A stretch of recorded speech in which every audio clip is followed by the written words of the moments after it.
ലേണിംഗിന്റെ ഒരു പുതിയ ക്ലാസ്സിലേക്ക് എല്ലാവർക്കും സ്വാഗതം. നമ്മുടെ കേറ്ററ്റ് കാറ്റഗറിയുടെ 1ഉം 2ഉം 3യുടെയും എല്ലാ എക്സാമിനേഷൻ എടുത്തിരിക്കുകയാണ്. എക്സാമിനേഷനോട് എടുക്കുമ്പോൾ നമ്മൾ കാറ്റഗറി 1മായി ബന്ധപ്പെട്ടാണെങ്കിൽ നമ്മൾ എല്ലാ തരത്തിലുള്ള ടോപ്പിക്കുകളും സിലബസുമായി ബന്ധപ്പെട്ട എല്ലാ ടോപ്പിക്കുകളും നമ്മൾ ഡിസ്കസ് ചെയ്തിട്ടുണ്ട്. അതിനകത്തുള്ള ചെറുതും വലുതുമായിട്ടുള്ള എല്ലാ കാര്യങ്ങളെ കുറിച്ചും നമ്മളുടെ കീ ലേണിംഗിന്റെ ഈ ക്ലാസ്സുകളിലെല്ലാം തന്നെ എല്ലാ അധ്യാപകരും പല രീതിയിൽ പല ടോപ്പിക്കുകളായിട്ട് നിങ്ങളുടെ അടുത്തേക്ക് എത്തുകയും പലതരത്തിൽ ക്വസ്റ്റ്യൻ പേപ്പറുകൾ അതിനോടനുബന്ധിച്ചും ഒക്കെ തന്നെ ഒരുവിധം എല്ലാ തരത്തിലും ടോപ്പിക്കുകൾ നമ്മൾ ഡിസ്കസ് ചെയ്തിട്ടുണ്ട്. ഒരു അവസാനവട്ട രീതി എന്നുള്ള നിലയ്ക്ക് നമ്മൾ ഒന്നുകൂടി പഠിച്ച കാര്യങ്ങൾ ഒന്നുകൂടി ഓർമ്മിക്കുകയും കുറച്ച് ക്വസ്റ്റ്യനുകൾ കൂടി മുൻകാലത്ത് ചോദിച്ചതും അല്ലാത്ത രീതിയിൽ നമ്മളെ രീതിയിൽ പുതിയ തരത്തിലുള്ള കുറച്ച് ക്വസ്റ്റ്യനുകളും ചോദിക്കാൻ സാധ്യതയുള്ള കുറച്ച് ക്വസ്റ്റ്യനുകളും നമ്മൾ ഇന്നത്തെ സെഷനിൽ ഡിസ്കസ് ചെയ്യാണ്. അപ്പൊ എല്ലാവർക്കും ആദ്യമായിട്ട് തന്നെ പരീക്ഷയിൽ വിജയാശംസകൾ നേരുകയാണ്. അപ്പൊ നല്ല രീതിയിൽ പരീക്ഷ എഴുതാൻ എല്ലാവർക്കും കഴിയട്ടെ എന്ന് ആശംസിക്കുകയാണ്. ടെൻഷൻ അടിക്കാതെ ആദ്യമായിട്ട് എഴുതുന്നവരും അത് ഒന്നിൽ കൂടുതൽ തവണ വീണ്ടും റീഅപ്പിയർ ചെയ്യുന്നവരായിട്ടുള്ള എല്ലാ വിദ്യാർത്ഥികളും ടെൻഷൻ അടിക്കാതെ തന്നെ വളരെ നല്ല രീതിയിൽ നിങ്ങൾക്ക് പരീക്ഷ നിങ്ങൾ എഴുതണം. എൻവയോൺമെന്റൽ സയൻസുമായി ബന്ധപ്പെട്ട് കാറ്റഗറി 1ലെ എൻവയോൺമെന്റൽ സയൻസ് ടോപ്പിക്കുമായി ബന്ധപ്പെട്ട് നമുക്കറിയാം 30 ചോദ്യങ്ങളാണ് അതിനകത്തുള്ളത്. 30 ചോദ്യങ്ങളിൽ 20 ചോദ്യങ്ങളാണ് നമ്മളെ കണ്ടന്റുമായി ബന്ധപ്പെട്ട് വരുന്നത്. പിന്നീട് അടുത്തത് പെഡഗോഗിയാണ്, 10 മാർക്ക് പെഡഗോഗിയാണ് വരുന്നത്. ആ 20 എണ്ണത്തിൽ നിങ്ങൾക്ക് തീർച്ചയായിട്ടും 20 എണ്ണവും കീ ലേണിംഗിന്റെ ക്ലാസ് കേട്ടിട്ടുള്ള ക്ലാസ്സുകളും ക്വസ്റ്റ്യൻ ഡിസ്കഷനും എല്ലാം പൂർണ്ണമായും കേട്ടിട്ടുള്ള ഒരു വിദ്യാർത്ഥിക്ക് തീർച്ചയായും ആ ക്വസ്റ്റ്യനുകളെല്ലാം തന്നെ എഴുതാൻ കഴിയും എന്നുള്ളതാണ് നമ്മളുടെ പൂർണ്ണമായിട്ടുള്ള വിശ്വാസം. അപ്പോൾ തീർച്ചയായിട്ടും എല്ലാ ക്ലാസ്സുകളും ഇനി കേൾക്കാത്തവരുണ്ടെങ്കിൽ അടുത്ത ദിവസങ്ങളായിട്ട് തന്നെ എല്ലാ ക്ലാസ്സുകളും കേട്ട് ക്വസ്റ്റ്യൻ പേപ്പറുകൾ നമ്മൾ ഡിസ്കസ് ചെയ്ത ക്വസ്റ്റ്യൻ പേപ്പർ എല്ലാം കേട്ടു പോകും. അപ്പൊ ഇന്നത്തെ ക്ലാസ്സുകളിൽ നമ്മൾ ഡിസ്കസ് ചെയ്യുന്നത് കുറച്ച് ക്വസ്റ്റ്യൻ പേപ്പറും ഓൾഡ് ക്വസ്റ്റ്യൻ പേപ്പറും നമ്മൾ സിലബസ് നമ്മൾ പഠിച്ച കാര്യങ്ങൾ ഒന്നും കൂടി റിവൈസ് ചെയ്ത് പോവുകയാണ് ഇന്നത്തെ ക്ലാസ്സിൽ. നമുക്ക് ക്ലാസ്സിലേക്ക് മുന്നോട്ട് പോകാം. അപ്പൊ നമുക്കറിയാം ക്വസ്റ്റ്യൻ പേപ്പർ 150 ക്വസ്റ്റ്യനകത്ത് 60 മുതൽ 90 വരെയുള്ള ക്വസ്റ്റ്യൻ ആണ് സാധാരണ എൻവയോൺമെന്റൽ സയൻസ് ടോപ്പിക്കിനകത്ത് ചോദിച്ചു വരുന്നത്. അപ്പൊ നമുക്ക് ഇന്നത്തെ ക്വസ്റ്റ്യൻ നോക്കാം. കമ്പിളി വസ്ത്രം നിർമ്മിക്കുന്നത് എന്തുകൊണ്ടാണ്? ഒരു ചോദ്യം. എ കൊക്കൂൺ, ബി കൃത്രിമനാര്, സി ചെമ്മരിയാടിന്റെ രോമം, ഡി പരുത്തി നൂൽ. Woollen clothes are made by what? Cocoon, artificial fibre, sheep fur, cotton yarn. നമുക്കറിയാം അല്ലെ, കമ്പിളി വസ്ത്രം നമ്മൾ നിർമ്മിക്കുന്നത് ഏതുകൊണ്ടാണ്? ചെമ്മരിയാടിന്റെ രോമം കൊണ്ടാണെന്നുള്ളത് നമ്മൾ കൃത്യമായിട്ട് തന്നെ നമുക്കറിയാവുന്ന കാര്യമാണ്. അപ്പൊ മറക്കരുത്. അപ്പൊ ഇതുപോലൊരു ക്വസ്റ്റ്യൻ ഇനി ചോദിച്ചു കഴിഞ്ഞാൽ നമ്മൾ തീർച്ചയായിട്ടും അപ്പോൾ തന്നെ കമ്പിളി വസ്ത്രം എന്ന് കേൾക്കുമ്പോൾ തന്നെ നമ്മൾ ചെമ്മരിയാടിന്റെ രോമം അല്ലെങ്കിൽ ഇംഗ്ലീഷ് നമ്മൾ ഫ്ലീസ് എന്ന് നമ്മൾ പറയാറുണ്ട് അല്ലെ. അപ്പൊ ആ രോമം കൊണ്ട് നിർമ്മിച്ചിരിക്കുകയാണ്. ചെമ്മരിയാടിന്റെ രോമം കൊണ്ട് അതിനെ ചെമ്മരിയാടിന്റെ രോമം നീക്കം ചെയ്ത് അതിനെ പ്രോസസ് ചെയ്തിട്ടാണ് നമ്മൾ എന്ത് നിർമ്മിക്കുന്നത്? കമ്പിളി വസ്ത്രങ്ങൾ നിർമ്മിക്കുന്നത്. ഓക്കെ. അപ്പൊ അടുത്തൊരു ചോദ്യം. ജൈവ കീട രോഗ നിയന്ത്രണത്തിന് ഉപയോഗിക്കുന്ന കുമിൾ ഏതാണെന്നാണ് ചോദിച്ചത്. Fungus used for biological pest control. Biological pest control അല്ലെ. നമ്മള് കീടങ്ങളെ നമ്മൾ കൃഷിയുമായി ബന്ധപ്പെട്ട അഗ്രികൾച്ചർ ടോപ്പിക്കിൽ നമ്മൾ പഠിച്ചിട്ടുണ്ടായിരുന്നു. അഗ്രികൾച്ചറുമായി ബന്ധപ്പെട്ട ക്വസ്റ്റ്യനാണ് നമ്മൾ ഡിസ്കസ് ചെയ്യുന്നത് ആദ്യമായിട്ട്. അപ്പൊ അതിനകത്ത് കീടങ്ങളെ നിയന്ത്രിക്കുന്നതിന് വേണ്ടിയിട്ട് ജൈവപരമായിട്ട് തന്നെ ജീവാണുക്കളെ അല്ലെങ്കിൽ ജീവികളെ ഉപയോഗപ്പെടുത്തി നമ്മൾ കീടങ്ങളെ നിയന്ത്രിക്കുന്ന, കീടങ്ങളെ വിളകളെ ആക്രമിക്കുന്ന, കൃഷിയെ ആക്രമിക്കുന്ന കീടങ്ങളെ എങ്ങനെ നിയന്ത്രിക്കുന്നു എന്നുള്ളതാണ് നമ്മൾ നോക്കുന്നത്. ഉപയോഗിക്കുന്ന കുമിൾ ഏതാണ്? ഫംഗസ് ഏതെന്നാണെന്നാണ് പെസ്റ്റ് കൺട്രോൾ ഉപയോഗിക്കുന്ന ഫംഗസ് ഏതാണെന്നാണ് ചോദ്യം. A Pseudomonas, B acetobacter, C trichoderma, D rhizobia. ഇതിനകത്ത് എളുപ്പമാണ്. കാര്യം എന്ന് പറഞ്ഞാൽ സ്യൂഡോമോണാസും അസറ്റോബാക്ടറും റൈസോബിയോ ബാക്ടീരിയ ആണെന്ന് നമുക്കറിയാം. അപ്പൊ ഇതിനകത്ത് ട്രൈക്കോഡെർമയെ കുറിച്ച് അറിയാത്തവരാണെങ്കിൽ പോലും ബാക്കിയുള്ള ബാക്ടീരിയ ആണ്. ആ ട്രൈക്കോഡെർമ എന്ന് പറഞ്ഞാൽ എന്താണ്? ഫംഗസ് ആണ്. അപ്പൊ ട്രൈക്കോഡെർമ എന്ന് പറയുന്ന ഫംഗസിനെ നമ്മൾ എന്തിനു വേണ്ടിയിട്ട് ഉപയോഗിക്കുന്നു? നമ്മൾ പഠിച്ചതാണ്. ഏതാണ്? ജൈവ കീട രോഗ നിയന്ത്രണത്തിന് വേണ്ടിയിട്ട് ഉപയോഗിക്കുന്നുണ്ട്. ഓക്കെ. അടുത്ത ചോദ്യം.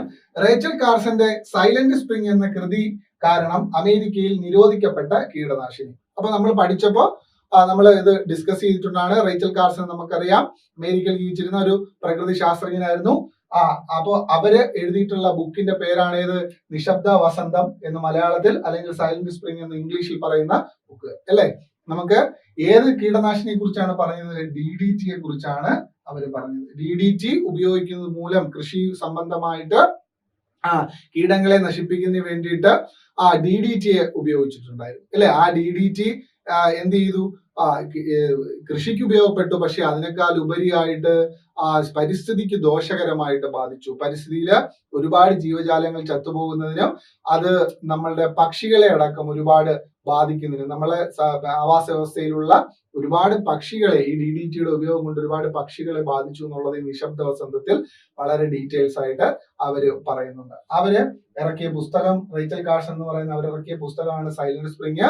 അതിന്റെ ഭാഗമായിട്ട് DDTയുടെ ദൂഷ്യവശങ്ങളെ കുറിച്ച് വളരെ വിശദമായി പറഞ്ഞതിന്റെ അടിസ്ഥാനത്തിൽ അമേരിക്കയിൽ ഏത് നിരോധിച്ചു? കൃഷിയുടെ ഭാഗമായിട്ട് DDT ഉപയോഗിക്കുന്നത് നിരോധിച്ചു. അതുകൊണ്ട് തന്നെ ഈ ചോദ്യം വളരെ പ്രശസ്തമായ ചോദ്യമാണ്. ഏത് പരീക്ഷകൾക്കും നിരന്തരമായി ചോദിച്ചുകൊണ്ടിരിക്കുന്ന ചോദ്യമാണ്. അപ്പൊ മറക്കരുത്, സൈലന്റ് സ്പ്രിംഗ് എന്ന് പറയുന്നത് ആരെഴുതിയതാണ്? റേച്ചൽ കാർസൺ എഴുതിയതാണ്. ഏത് കെമിക്കലുമായിട്ട് ബന്ധപ്പെട്ടിരിക്കുകയാണ്? പെസ്റ്റിസൈഡ് ഏതുമായിട്ട് ബന്ധപ്പെട്ടിരിക്കുകയാണ്? ഏതുമായിട്ട് ബന്ധപ്പെട്ടതാണ്? DDTയുമായിട്ട് ബന്ധപ്പെട്ടതാണ്. മറന്നുപോകരുത്.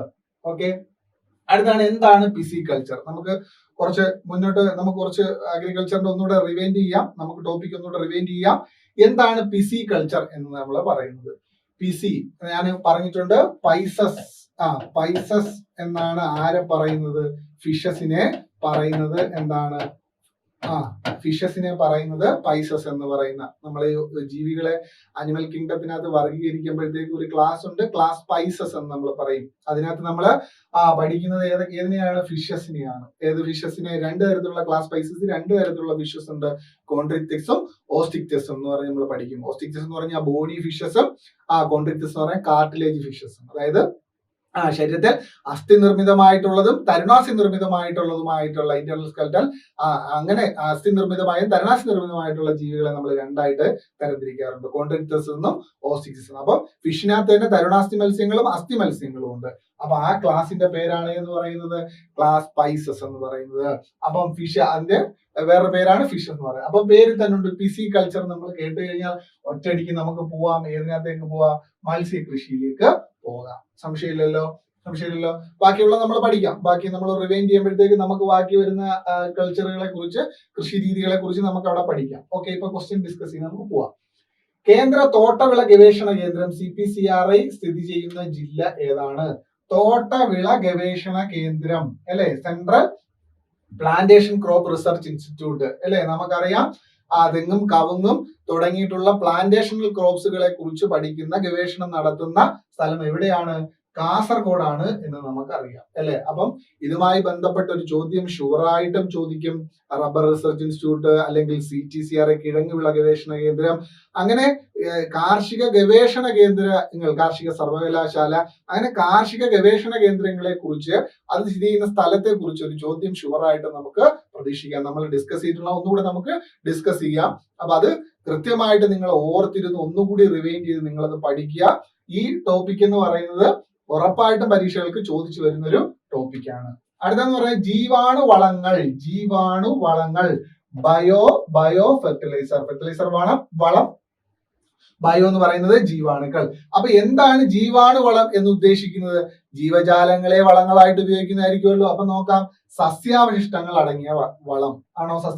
കന്നുകാലിയുടെ വളം, ജീവുള്ള അല്ലെങ്കിൽ ജീവനുള്ള ബാക്ടീരിയ, കുമിളുകൾ എന്നിവ അടങ്ങിയ വളം, മൃഗാവശിഷ്ടങ്ങൾ അടങ്ങിയ വളം. എന്താണ് ബയോ എന്ന് പറഞ്ഞു കഴിഞ്ഞാൽ? ബയോനകത്തുണ്ട് ജീവനുള്ളവ. അപ്പൊ ഏതാണ്? ജീവനുള്ള ബാക്ടീരിയ, കുമിളുകൾ എന്നിവ അടങ്ങിയ വളം. Bio fertilisers mean fertilisers containing living bacteria and fungi. സംശയമില്ല, വളരെ സിമ്പിൾ ആയിട്ടുള്ള ചോദ്യമാണ്. ക്വസ്റ്റ്യൻ വായിച്ചു നോക്കുക. അപ്പൊ നമുക്കൊരു അറിയാത്തൊരു ക്വസ്റ്റ്യൻ ആണെങ്കിൽ പോലും നമ്മൾ ആ ക്വസ്റ്റ്യൻ വായിച്ചിട്ട് അതിനകത്ത് നമുക്ക് എന്തെങ്കിലും കിട്ടുന്നു എന്നുള്ള കാര്യങ്ങൾ കണക്ട് ചെയ്ത് നോക്കുക. ഓപ്ഷൻ വായിച്ചിട്ട് സംശയം ഉണ്ടെങ്കിൽ നമ്മൾ ഓപ്ഷനുകളെല്ലാം കൂടെ താരതമ്യ പഠനം നടത്തിയിട്ടെങ്കിലും നമുക്ക് ചിലപ്പോൾ ഒരു ക്വസ്റ്റ്യൻ ഡിസ്കസ് ചെയ്യാൻ പറ്റും.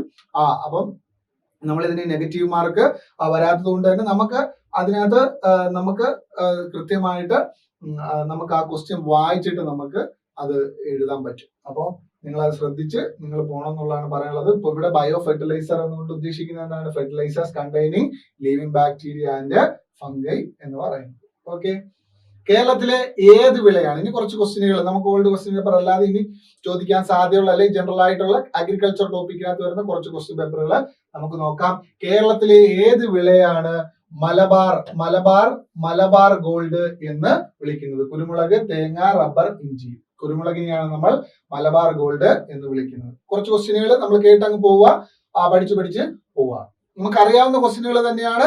നമ്മള് സിമ്പിൾ ആയിട്ടുള്ള ക്വസ്റ്റ്യൻ ആയിരിക്കും, പക്ഷെ സിമ്പിൾ ആയിട്ടുള്ള ക്വസ്റ്റ്യനുകൾ തന്നെയാണ് പലപ്പോഴും ചോദിക്കുന്നത്. അപ്പൊ അതുകൊണ്ട് നമ്മൾ ആ ക്വസ്റ്റ്യനുകൾ നമ്മൾ പെട്ടെന്ന് നമ്മൾ ക്വസ്റ്റ്യൻ പേപ്പർ ഡിസ്കസ് ചെയ്യുമ്പോൾ നമ്മൾ കണ്ടന്റ് പഠിച്ചതിന് ശേഷം ക്വസ്റ്റ്യൻ പേപ്പർ ഡിസ്കസ് ചെയ്യുമ്പോഴുള്ള നേട്ടം എന്ന് പറയുന്നത് നമുക്ക് പെട്ടെന്ന് കാര്യങ്ങളിലേക്ക് നമ്മളെ മൈൻഡിലേക്ക് പെട്ടെന്ന് പഠിച്ച കാര്യങ്ങളെല്ലാം പെട്ടെന്ന് മൈൻഡിലേക്ക് വരികയും നമുക്കൊരു എക്സ്പീരിയൻസ് ആവുകയും നമ്മൾ ക്വസ്റ്റ്യൻ പേപ്പർ നമ്മളെ കയ്യിലേക്ക് കിട്ടുമ്പോഴത്തേക്ക് നമുക്ക് ഈസി ആയിട്ട് എഴുതി പോകാൻ പറ്റുകയും ചെയ്യും. അപ്പം ക്വസ്റ്റ്യൻ പേപ്പർ അവസാനമായിട്ട് നമ്മൾ കുറേയധികം ക്വസ്റ്റ്യൻ പേപ്പറുകൾ കണ്ടന്റ് എല്ലാം നമ്മൾ എടുത്ത് വെച്ചത് ഒന്നും കൂടി ഒന്ന് ഓടിച്ചു നോക്കിയതിന് ശേഷം ക്വസ്റ്റ്യൻ പേപ്പർ റിവൈസ് ചെയ്ത് പോയി കഴിഞ്ഞാൽ നമുക്ക് ഈസി ആയിട്ട് നമുക്ക് ഈ എല്ലാ ക്വസ്റ്റ്യനും നമുക്ക് കിട്ടും.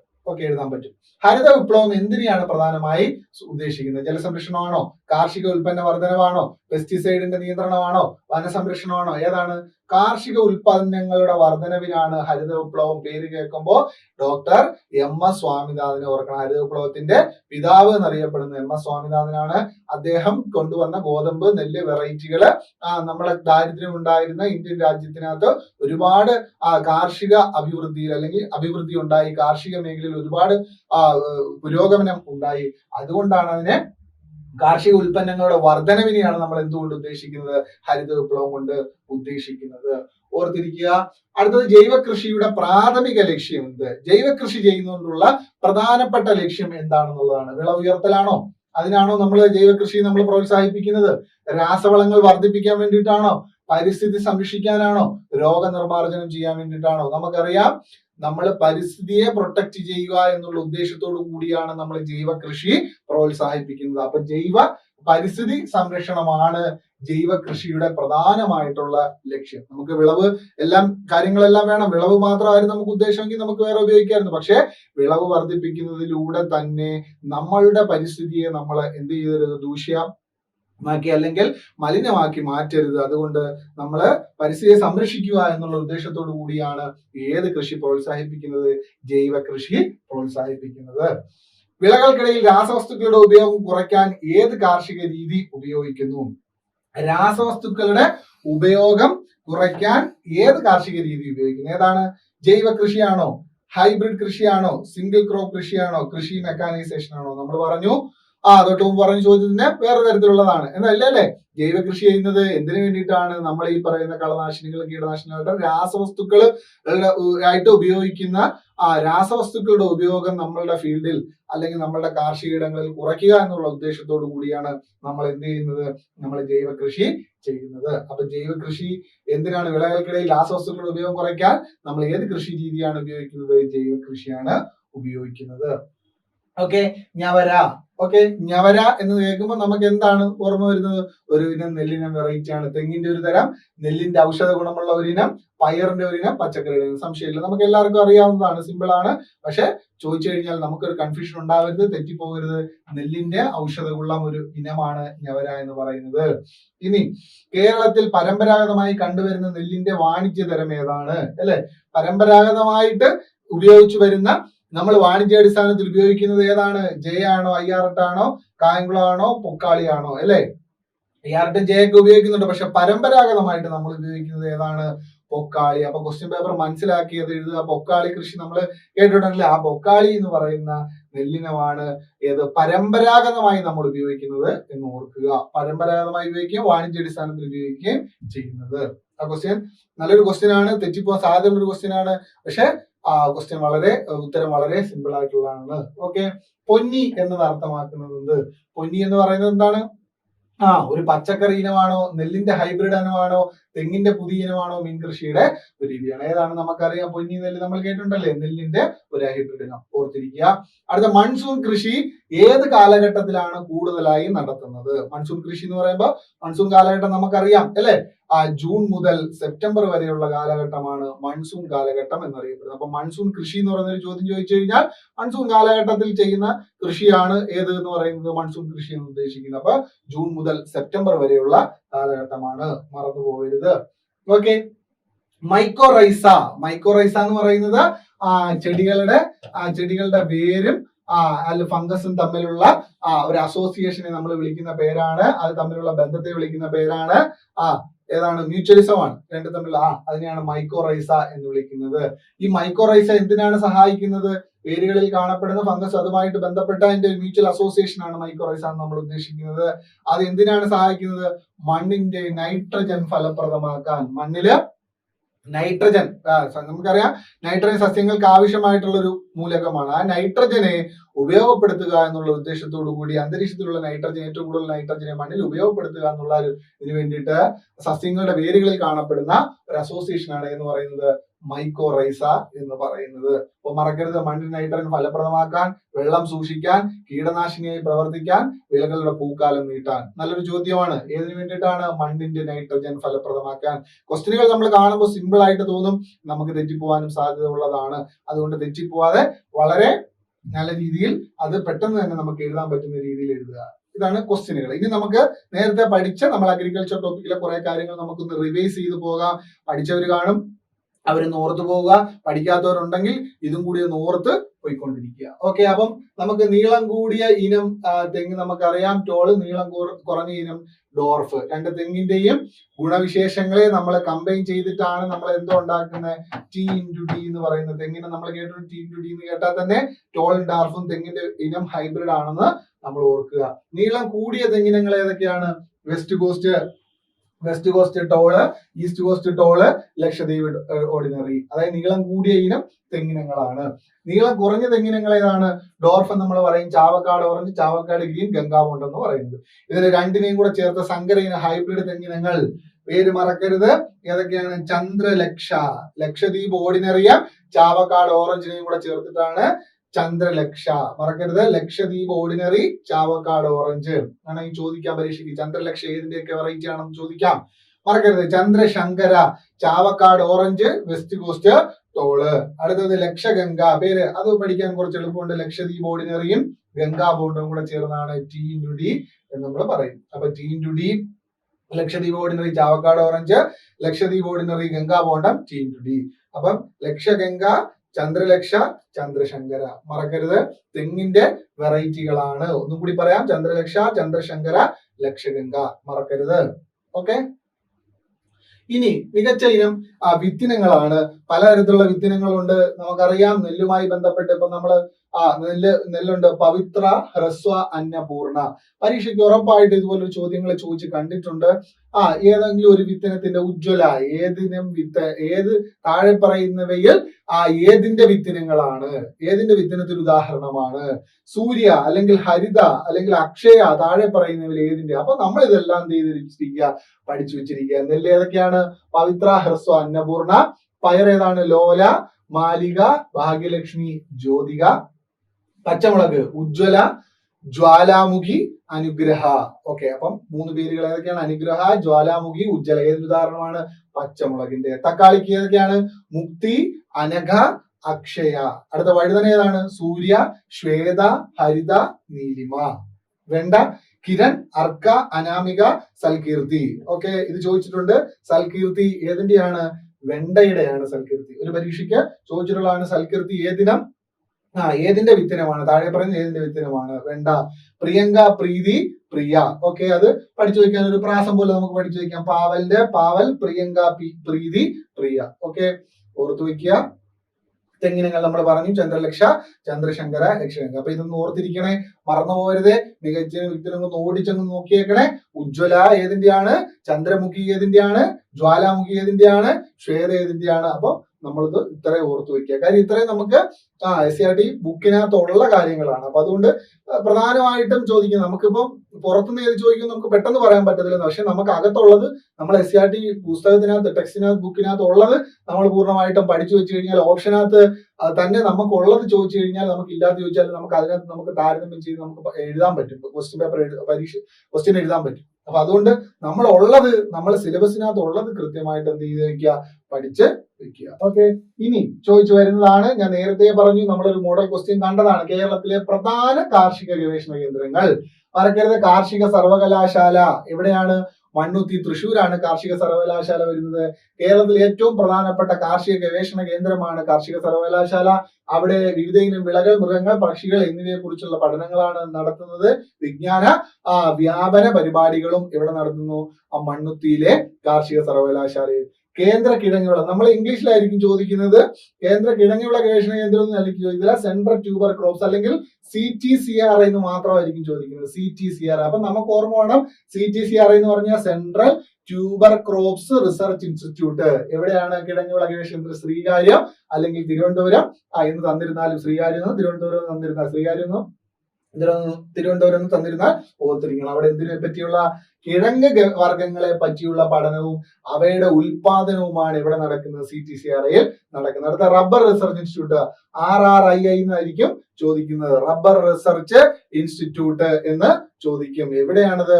കോട്ടയത്താണ്. നമ്മള് പഠിച്ചു വെക്കാറുണ്ട്. റബ്ബർ എന്ന് കേട്ടാൽ നമ്മൾ കോട്ടയം എന്ന് പറഞ്ഞ് പഠിച്ചു വെക്കാറുണ്ട്. അങ്ങനെയെങ്കിൽ പഠിച്ചു വെക്കാതെ ഓർത്തിരിക്കുക.